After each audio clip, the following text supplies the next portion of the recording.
క్రీడా ప్రేమికులు ఎంతో ఆసక్తిగా ఎదురు చూస్తున్న ప్యారిస్ ఒలింపిక్స్ క్రీడలు జూలై 26న అట్టహాసంగా ప్రారంభమయ్యాయి.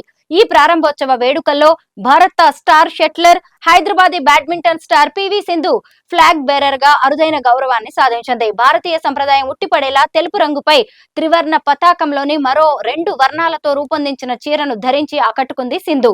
అలాగే భారత పతాకాన్ని చేతపట్టుకుని భారత అథ్లెట్ల బృందానికి నాయకత్వం వహించింది. దీనికి సంబంధించిన ఫోటోలను సోషల్ మీడియాలో షేర్ చేసుకుని మురిసిపోయింది సింధు.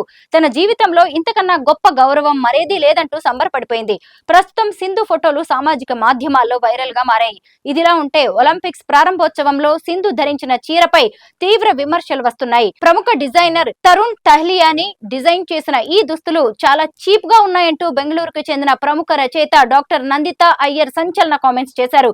తరుణ్ తహ్లియానీ డిజైన్ చేసిన ఈ వేడుకల యూనిఫామ్ల కన్నా మెరుగైన చీరలు 200 రూపాయలకు ముంబై వీధుల్లో తను చూశానన్నారు. చౌకైన పాలిస్టర్ ఇకత్ ప్రింట్ తో దారుణంగా ఈ దుస్తులు ఉన్నాయని, ఇందుకోసం ఇంటర్న్స్ కి అవుట్ సోర్స్ చేశారా లేక ఆఖరి 3 నిమిషాల్లో హడావుడిగా డిజైన్ చేశారా అంటూ ఫైర్ అయ్యారు నందిత అయ్యర్. భారతదేశ సుసంపన్నమైన నేత సంస్కృతికి, చరిత్రకు ఇది ఘోరమైన అవమానం అంటూ ఆవేదన వ్యక్తం చేశారు నందిత.